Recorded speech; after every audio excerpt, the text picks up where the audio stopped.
What's going on, guys? Welcome back to a brand new video. So it looks like Call of Duty devs have finally answered many questions that players have been asking for in a recent interview that was done by IGN. So that's what we're going to talk about today. If you do find the video informative or helpful at any point, don't forget to hit that like and sub button, but let's go ahead and get into it. So IGN did an interview with two different developers, I believe from Raven Software, and he asked them a couple of questions which go from operators to cheaters, stuff like that. But the very first question, it says here, I imagine I fit into the typical profile, which is someone who played a lot of Warzone during lockdown and was enticed back to the return of Verdansk. Was that the point of all this, to get lapsed Warzone fans back to the game? And now that it's been out for a while, is what you're seeing happening. So the first part of this answer, pretty much talking about the 5-year anniversary of Warzone, how Verdansk brought great memories, especially during the lockdown for COVID and all of that. So gameplay side of things, they mentioned that they wanted to bring everything back to a T, the mechanics, the design principles,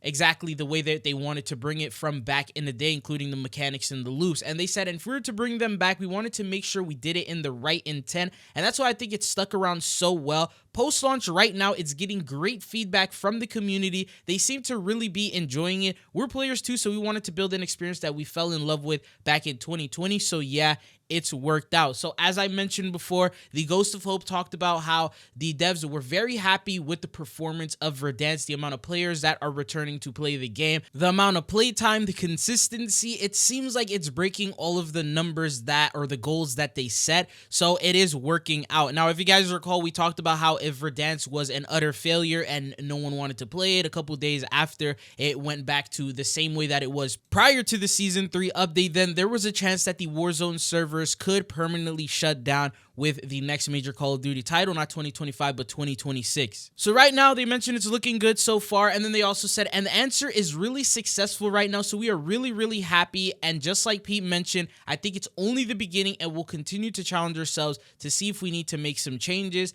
and improvements.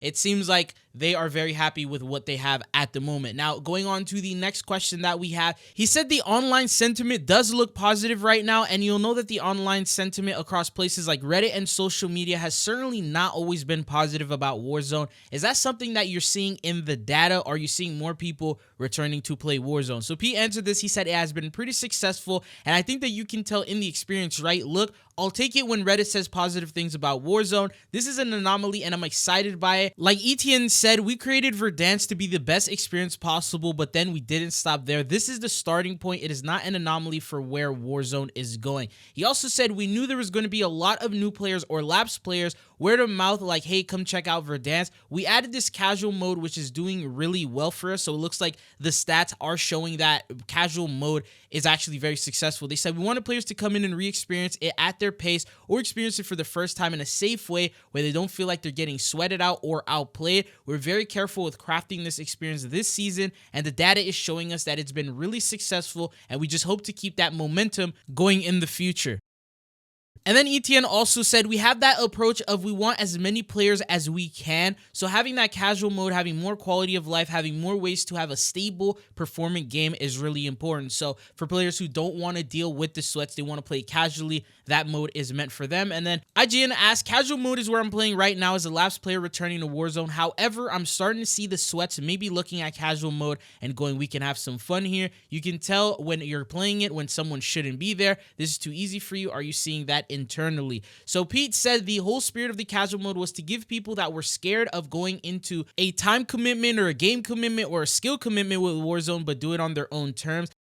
The nice thing about this is their first rev added, so they're going to do continuous updates to it. He said it just went live, and we're going to look at the data. We're going to evolve it over time to make sure it retains the design principles and spirit that we wanted it to have. So if we see sweats come in and wrecking the whole server, then we will have to come up with plans against that. It's still pretty new right now. I think it's still giving players what they need at the moment, but they are going to keep monitoring it. Now, the thing about this is, for example, there's like those YY TikTokers who, you know, want to perform the finish finishing moves and the clips and all of that on the bots. And at the moment, the bots have randomized names so they look like real players. Now, if they start overrunning casual and they make the actual casual players not want to play that mode anymore, what Call of Duty is definitely going to do is probably change the name of the bots and have them named to bot 1, bot 2, something like that. And then that way the YY TikTokers, if they kill someone with the name bot 1 or bot 2, then they're going to get roasted for that clip and they're not going to play casual anymore, right?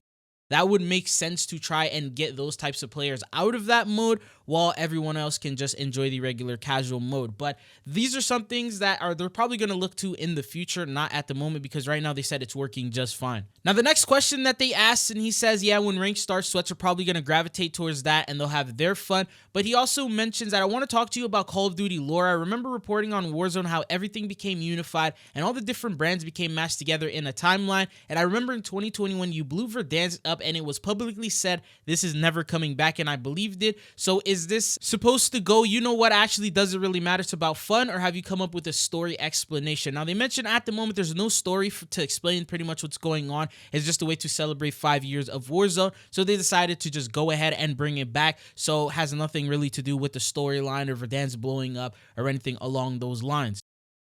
Now, the next big question that he asked is, a lot of people are wondering, is Verdansk here to stay? It's like a celebration, one-shot type of thing that you're doing, or is it something that players can expect longer term and you iterate on it and that basis? And he said, we brought Verdansk back for a reason. It wasn't just to bring it back for a season and kind of say goodbye to it again. A lot of effort went into it. So for the time being, Verdansk is sticking around, and this is just the beginning of the Verdansk 2025 journey, and then we'll see how things go from there. So again, no confirmation or anything on the strategy on the maps moving forward, but we love Verdansk. It was a nostalgic map that we loved, and it's fun to play on, and so we just want to keep investing on it and continue to make it a better experience for our players moving forward for at least the time being. Now, according to the Ghost of Hope, he said they scrapped Avalon for the return of Verdansk, so it's speculated that this map is probably going to stay until Call of Duty 2026, so it might be here for a very long time, but at the same time, they're going to do continuous updates in the future, maybe POI changes and updates like that to keep it fresh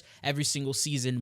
The next question that they asked is, I've seen players go back to unlock the Captain Price in MW2 now that Verdansk is back. Have you seen this? And then Etienne said, yes, I've seen that. So it looks like they do see what the community is currently up to and what they're doing. So it says right here, people are asking each other how to get it again, going back to MW2 or even buying it to unlock the Gilly one. She says it's really interesting how the community is engaging with the game. We have a chance of having all these different operators from MW2, MW3, and all different games. And then they began to talk about operators. So he said, my first Verdansk match back, I was in a plane and there were 4 of us getting ready to jump, and one player was a giant Teenage Mutant Ninja Turtle, the other was a fairy thing, and I was like, this is not how Warzone was back in lockdown. Was that on your minds when you were thinking of rekindling the feeling exactly as it was back then, when some of these crazy skins weren't so prevalent in the game? Did you ever think at some point, actually, just for the relaunch, at least at the start, we're gonna limit it to milsim only stuff, or was this just never a consideration for you?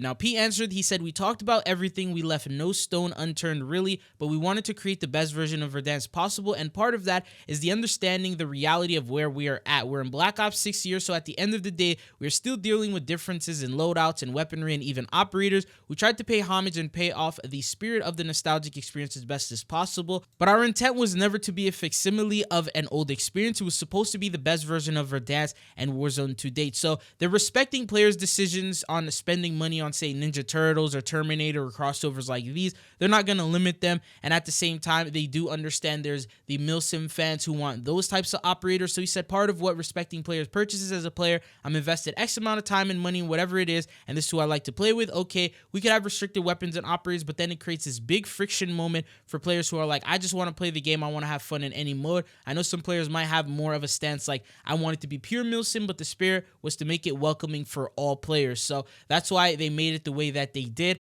Now, they didn't answer if they're going to be releasing milsims in the future or anything like that, and they didn't talk about what they're going to do in terms of operator changes later on.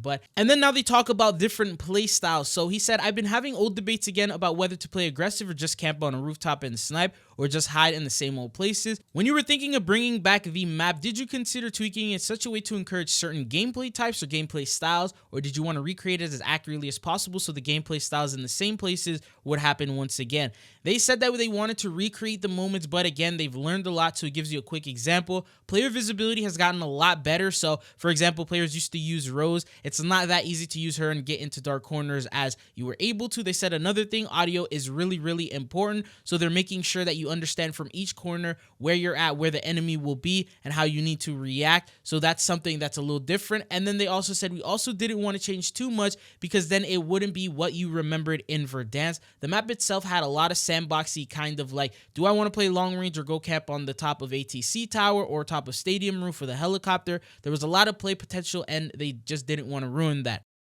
Now, going on to the next question that he asked was about the TTK. He said, I wanted to get some insight on the time to kill and how you approach what you wanted to achieve there for Verdansk coming back. It feels shortened to me, but exactly what happened there and why did you make the changes you made? So Pete said, comparatively to last year of Years Extends Year, it is a faster TTK. It's pretty equivalent. I don't know the exact numbers offhand, but the original experience and what we wanted to go back for now was make it more of a casual friendly kind of experience. So they said, if I'm not good at hitting straight shots, I have an opportunity. I'm not going to get destroyed every gun battle. There's also a lot more of excitement, like, oh, I have an opportunity to get a kill. So if a really bad player sees someone running in front of them and they have the opportunity for a kill, with slower TTK, the other player, if they're really good at the game, they will have a chance to turn around and eliminate the other player before they can get fully eliminated. Now they're making it to, it's tailored more towards the casual players who aren't as accurate. But they said, that being said, it's not like we're trying to remove skill from the game. There's a lot of skill involved in this game, but it's approachable, which is the key difference there.